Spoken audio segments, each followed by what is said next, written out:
Hi guys, welcome to another episode of Becoming a Professional. I'm your host, Danielle Bradley, and we are recording from Dallas, Texas. I'm joined by my co-host, Riley Ramos. Hey guys, how's it going?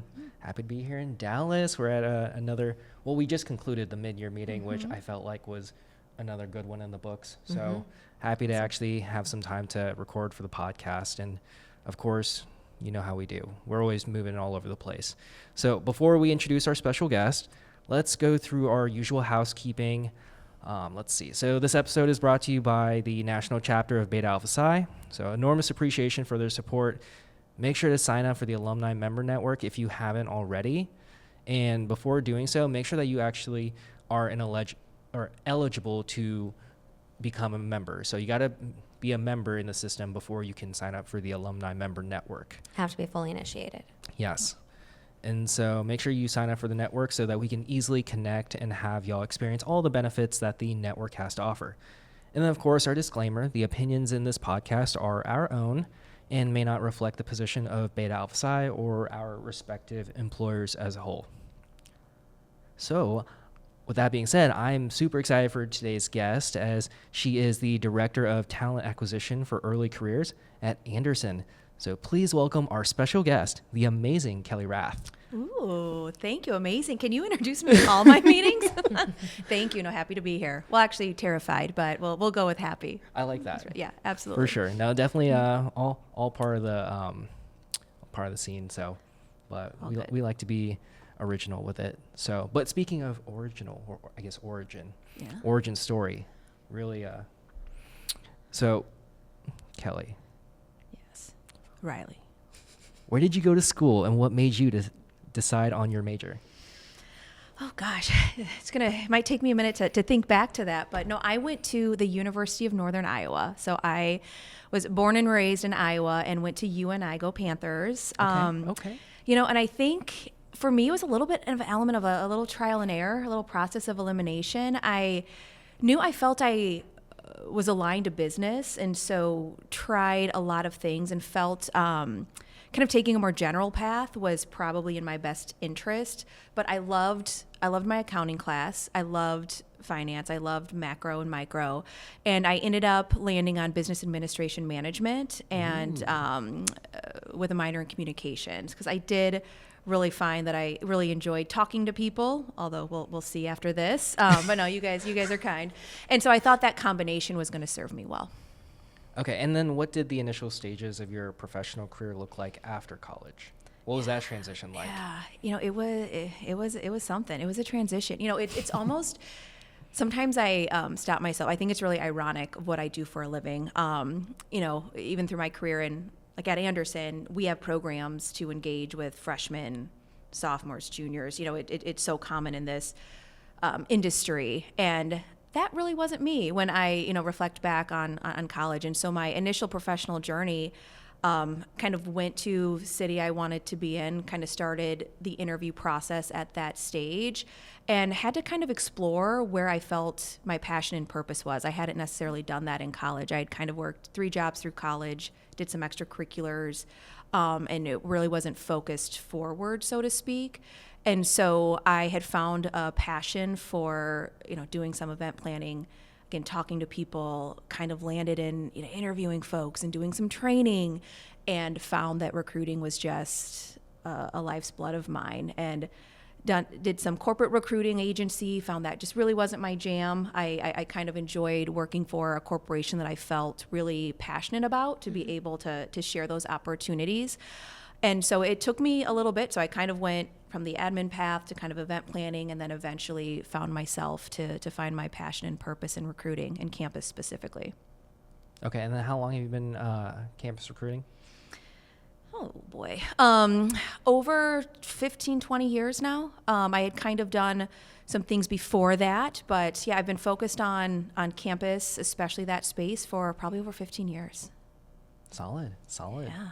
Very fun stuff. I keep getting older, and the college kids keep staying same age a little bit, but I think it keeps you, it keeps the energy, and seeing it's just it's an inspiring profession to see what is future, and being a part of somebody's journey, and even getting that first job. It's sometimes a little But those are the things, or keeping those messages of when you've really impacted somebody's life, or getting that job that they've been striving for, helping coach them through that process is incredibly rewarding. Big time. That's great. And I know obviously you bring the energy as the representative of Andersen to Beta Alpha Psi, pardon me. And I just want to know, what was that exposure, that initial interest, or how were you brought on in terms of involvement with Beta Alpha Psi? What did that look like? Yeah, great question. So I think especially once I started, and certainly to focus in the professional services realm, you look at where are the great sources of talent. And Beta Alpha Psi is obviously so respected and revered in the business community. It was a natural place. But that was probably my first involvement, was when I, started working in the industry and trying to figure out at schools, where do we want to align? Where are our values aligned with different organizations that we might want to share opportunities with? And that was my first probably exposure to Beta Alpha Psi. And, again, this is, for 10, 12 years, officers have always had just a certain caliber. And I think it's also because of what the Beta Alpha Psi mission is, how we train, the exposure and access that you have to different employers. You can notice that difference. So that was really my first exposure, and it's continued across, hundreds of universities now across the U.S. And so you touched on it just a little bit, but to you, what does being a BAP student or alumni mean to you? Or the accolade or the interest it serves you as an employer? When you see that, what feelings or what emulates from being affiliated with BAP? Without a doubt. I mean, and we in recruiting, we see, a lot of resumes, and there, are certainly those things that stick out, and that, it definitely makes you pause, and especially if there's a leadership role. But it's this comfort level of, again, the access that students that go through Beta Alpha Psi, knowing, the rigor that they have to go through to participate, the connection to community service, and even the employer I work for now, that's huge for us, of stewardship and giving back. And I think how Beta Alpha Psi has also evolved and innovated and tried to reimagine, itself, are all attributes that we know are going to be necessary for leaders to take us into the next, wave of what's happening in the industry. So I do think when you see Beta Alpha Psi, it makes you, you do a double take, you make sure you give, full understanding, and it definitely, you have the feelings of, this is likely somebody that we know is going to have certain benchmark, certain, exposure and expectation to continue that conversation. And I know you and I have had a chance to connect during this meeting with what it's like to be a professional partner and the opportunities to engage with students. But can you share with everyone what it's like to be a professional partner with Beta Alpha Psi, and if someone currently isn't a professional partner, why you would either recommend becoming a professional partner of the organization? Sure. When you're a kid and you go to Disney World, it's like that, but better. Oh man! No, how about it? That's bold. That's it is. Statement. I like to be bold. Let's go for it. No, but in seriousness, we are at Andersen. We've been a professional partner for 2 years, and so since I have been exposed, it has honestly been so inspiring. Again, especially in campus recruiting, it's really difficult, to have boots on the ground. You can't be at every place. And you really need to be cognizant of where we're spending our time and resources. And you want to make sure it's aligned to organizations with similar, values and what their mission is all about, of, again, setting up the next generation for success.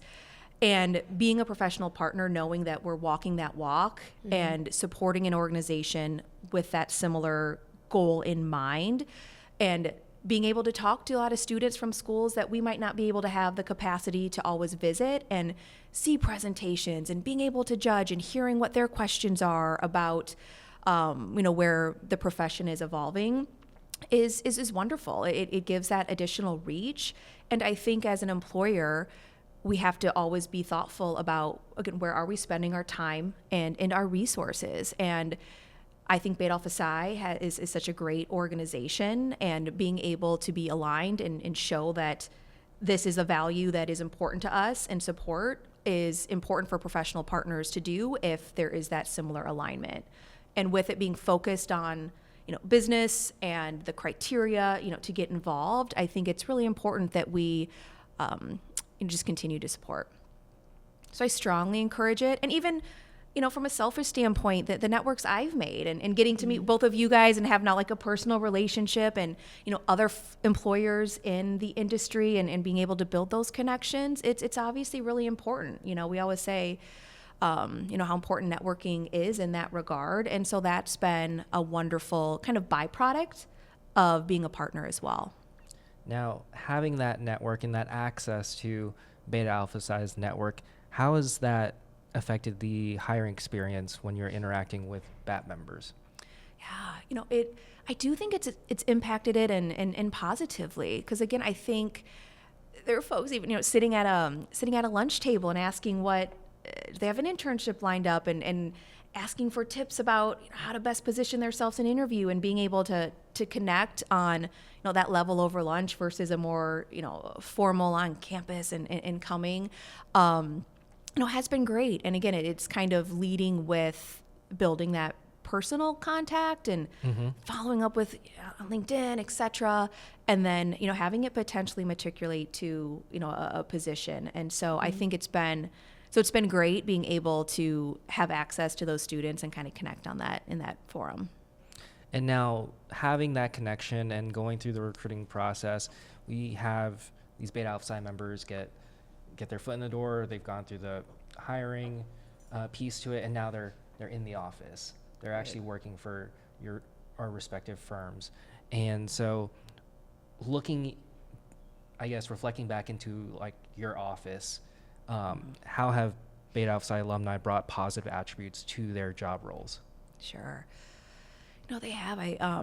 We've hired, I don't know that, but we've hired a number of folks that are Beta Alpha Psi alumni, and in our Seattle office, a former, a president as well, and there's multiple stories. And I do think it translates very well because of, again, having that connection, knowing, being able to attend experiences like this and knowing that they're connecting with their organizations and have, the needs to accomplish certain things and have that access and build those relationships. And then when they get into the corporate environment, those relationships continue. And they've, had that exposure of things that are important to employers, and they're just one step ahead. They have that foundation, and I think that translates when they're working on teams, in our offices, doing the work, having had access to hear from a number of other professional partners that come to when they were on their student chapters. So they just have a little bit of a leg up, and I think that translates to how they interact with folks from all the generations that are currently a part of the workforce. Yeah, well, and speaking of all of that, because it just makes me think about our time here at the various mid-year meetings and even the annual meetings where we have professional partners do various presentations. You see that the students have a genuine interest in what our presenters have to say, and they really put that into play when it comes to putting themselves out there and being able to, I guess, put their best version or best professional version of themselves. And so it really is one of those things where our students actually listen. Agreed. And that's palpable. You can see that engagement. And folks that still, travel and put forth even the extra time to be a part or listen to what other chapters are doing. You can't fake that. I mean, that's coming, that's real. They're here and they're showing up. And I think that's what all employers want is we want folks that are engaged. You're not just going through the motions. There is a passion and purpose behind it, and being able to find that alignment and see it here is awesome. Yeah, I think my experience with students, and just having been one previously, was the intention with continuous learning as well as the concept of growth, and whether that's personal, professional. We see that in conversations. We see that with engagement with the professional partners. There's a genuine interest of, this isn't just this, and I'm not going to settle for what this is, and that growth. And to what you're saying, you also are acknowledging that in the workforce too, with alumni once they've transitioned. Absolutely. And even sensing, I know we want folks that are intellectually curious, right? And again, that love of learning, because especially what we do in tax, it's always evolving. I mean, so there's sometimes this level set, and you have to continue to learn the new laws, the new elements, and having that spirit be fundamental, and showcasing even at events like this, and being able to find students that are going to have that curiosity and want to continue to improve themselves and have that love of learning is, what employers are looking for. At least, certainly I can speak for myself, and something I think bodes well for their futures. Yeah, absolutely. And now I want to transition to discussing a few concepts with your own expertise. So one, obviously having a communications background. What would you say or recommend to students or alumni that are listening to this right now and they're struggling with that, how to best communicate, or having anxiety about how do I communicate my best professional self, and they feel that is an area that they're more anxious about? What would you recommend, or any tips or tricks for them? Well, since I'm going through it right now, this is very apropos. No, but that, first of all, I think, acknowledge that it's real, and that's okay. I mean, there's not a lot of folks, I think, that just naturally wake up and can't wait to speak in front of a ton of people or meet a stranger and try to build a connection. And I think, there are some folks that might be more naturally inclined, but like many things, skills can be taught, skills can be honed. A lot of it takes practice and comfort level. There are some things, I've participated in, even just the art of breathing and how that can help, with some of the physical elements of anxiety, and just getting more comfortable in that space. And the more you do it, the more it doesn't become so frightening. And I do think it's skills that can hone, and, hopefully find, a trusted mentor, a parent, a friend to go through those experiences. I still do that. There's times, and even with folks on my team, I'm like, hey, if you want to role play this and do a practice run before you might be giving a big, presentation or even, pitching an idea, let's do that. And hopefully, then that is reciprocated, and whatever's going to make you feel comfortable and confident, you have to do. I mean, and I'm a proponent. There are times I'll do the Superman pose. That was a thing. I mean, there are some, physical elements of what that does, but whatever you need to do to get in your mindset, to feel more calm, feel more comfortable, I'm a fan. And I think you have to validate it, acknowledge that it's real, not ignore it, and then think even small steps each time of what can I do to overcome that. And for me, the practice and the comfort and confidence, changes the game. Absolutely. And for students, obviously they have the mid-year meetings, annual meetings, the connections with MBAP to network, as we've talked on the importance of that. But do you have any recommendations for alumni or professionals with how can they continue to grow in that space, or figure out what is working for them from a communications element? I know that, there's the Toastmasters and the various other industry-based hubs that are typically in the cities that they can connect on, are entrepreneurs or their state societies. Do you have any recommendations on either number of frequency or opportunities that they should be looking at adding for 2024 planning? Yeah, it's a great question. Everything you said, you answered. No, but I do think it's making small intentional efforts to make it a priority, especially if that's something that you feel you have an opportunity to improve in. I have taken some courses, a lot that are through organizations, about presentations and executive presence, and some, it is they are. You talk about putting out of your comfort zone of things of taping yourself, watching it back. Or do presentations that just listening to the audio, don't watch it, and then vice versa, put it on mute and just watch yourself doing a presentation, because you pick up small snippets that you didn't acknowledge, sometimes that you don't even realize that you're doing. And there are, I think Toastmasters is great if you have, there are some master classes about, again, some things of the physical, and, we have a business instruction and facilitation and taken some of those trainings.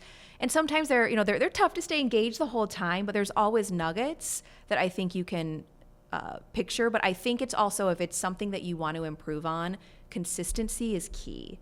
Like, don't just take one class, like, oh, I got it now. Like I learned master. all that. I'm a master. I am Check a master. that box. This badge shows everything. But I think it's it's that consistency of then putting yourself in those situations to continue to practice those skills. Yeah, absolutely. And in terms of, this has been a continued conversation on the podcast, the topic of finding your purpose. And so, when you gave your overview of where you got to where you are now, you mentioned doing a variety of things. And I came from a very similar background. I was trying, figured out. Yeah. I don't feel like I'm so excited to wake up and do this every day of my life. Like, I want to feel that passion. I want to feel that drive and energy. And you had a similar story. So can you provide a little bit more background in terms of what that process like for you was? Did you have anxiety? Did you feel confident making those jumps? Any tips or tricks also for those that are listening that are in a similar situation and maybe don't exactly know yet what their purpose or best career is for them? Yeah, that's a big one. I think we all evolve. Like, I look at chapters in your life, right? And it's the story of your life. And even if a chapter, maybe it's not your purpose, it's leading you to honing that and acknowledging that that's a benefit in and of itself and can be a gift, was helpful to me to remove that expectation. I sometimes have this saying, hopefully this is okay, like, don't all over yourself, because you're like, I should do this. I should be here. I should be at this level. I should have gotten that promotion, or I should have been able to get this grade. And we just keep shitting all over ourselves and having this expectation. And it's easier said than done, to try to quiet that voice and that negative self-talk, but finding folks that you connect with and being honest with yourself and I do try to have intentional reflection periods, at least biannually, of where am I at? Do I feel acknowledged, rewarded, for where I'm spending my time? Is this the highest and best use of my time? And this is in all things personal and professional. And it's not always going to be perfect. And you have to also, I think, accept that.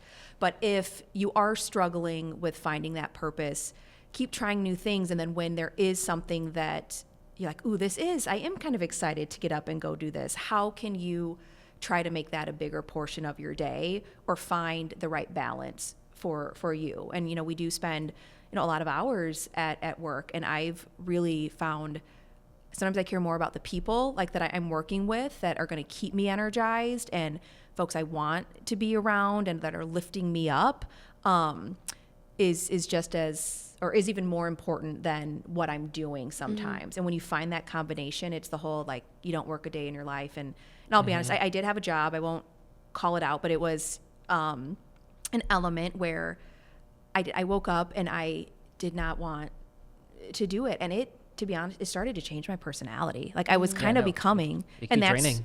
It's what it's very draining and it's exhausting. And I had to say, it's okay. I don't like to fail forward. This was not my right fit, and that's okay too. But it led me to knowing I liked one element, and how can I, focus on more of the campus recruiting and not this sort of element.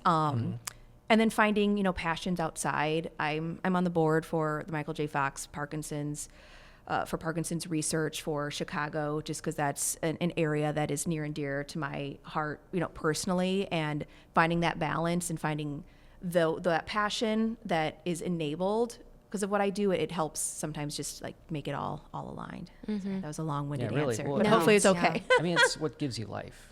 Yeah, 100%. And that's a part of it. And I think with, sometimes the things that, that we do, it enables those other elements of, even the clients we serve, it enables so much philanthropic work and moving that, and that's an impact. And while sometimes you might not see the purpose in this minute, take a step back and realize maybe the bigger purpose, and that might be able to give some comfort.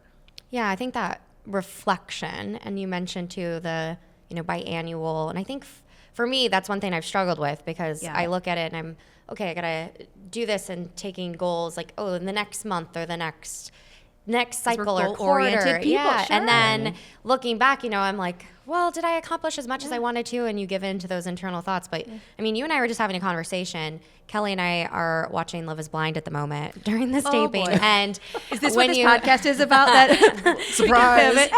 But what we were talking about is at the time you're seeing what they filmed, it's typically like a year and a half after that. And we were thinking like, where were we a year and a half ago and thinking about that? And when I think back to that, that's then when I am able to acknowledge, oh, I've really grown the last 18 months. Absolutely.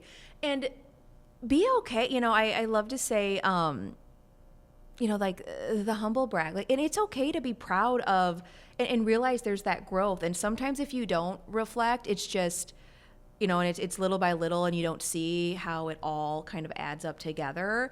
And I do think those intentional efforts are important. And again, even if I am also a goal setter, I do think I want to be striving towards something. And I think however that works for any individual, as a professional, even earlier on, you need to find out what's going to work for you and what is that right cadence and how do you hold yourself accountable, because some of it is you can't blame others for things that are accountable, and that's something that's in your control. There are some things that are out of our control, and it took me longer than probably I wish to understand that difference. And I've been able to take solace and sleep well at night when I focus on what's in my control, and the rest, like, I can still be bummed about it, like you can still vent or some things, but I'm not going to let that negative energy, be cancerous throughout my body. And it took me probably too long in my journey to figure out that. And so for, early career professionals or folks that are thinking about that transition, give yourself some grace. I think that's really important in general. But find those goals, hold yourself accountable, see where you've measured up. If not, it's okay. But then what do you do to direct it and apply it forward? Yeah. I think, as you mentioned, easier said than done, and definitely something that 100%. took me a lot longer in my career than I 100%. wish. But Yeah. you definitely need to take advantage of those small wins, create that positivity for yourself. Celebrate them. Yep, exactly. Try not to give in to that negative energy, but for a lot of us, I know that we're those career-oriented, typically more of a type A personality where you're just wanting that growth and you're holding yourself to continuous growth, which also can be self-draining. So make sure that you're taking advantage of that time for reflection and not letting anything impact you that's out of your control. I like that. Versus I'm just like a what if that didn't happen. And Let me now stress about the what ifs. No. Exactly. And that's just a whole other thing. And find your board, like find your people. I mean, I know I have like a friend and a peer that, like, she's my cheerleader. And like when I need a pick me up, which happens, and then I will try to be that for somebody else. And it's knowing what folks need in that moment. And as you build a career, think of it, I've heard this analogy, it's not mine, but like you're the CEO of your career and you need a board that can fit different elements of who you go to. And that's important. Like that self-care element or when you need a pick me up. And I think some folks folks earlier in their career don't see the value of how important that is earlier on. And so that would be also, I think, a piece of advice if somebody's really good, if you're struggling with communication, find somebody that you think is great on that and be their shadow, be a sponge, ask questions, learn from them, and go into it with that positive attitude. And that can be applied to anything we're struggling with or someone that, and you might find that they might still have struggles with it as well. And I think showing that vulnerability, helps throughout the process as well.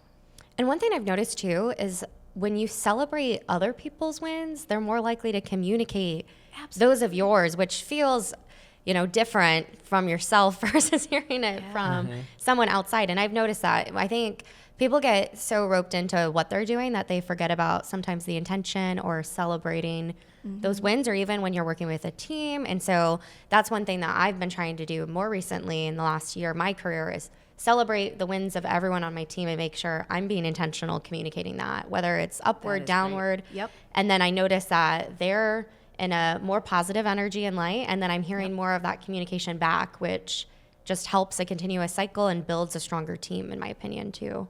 That's amazing. And that's a culture, right? And that's how do you want to surround yourself? And, it's the rule of treat others as you want to be treated. And I think once And to your point, a lot of us might have a little bit of competitive drive in us, and there's that piece a little bit to your point of general type A, and but I have found picking others up that will pick you up, and celebrating those collective wins versus thinking that, expand the pie. Don't think, ooh, they're getting my portion versus this from a career growth standpoint.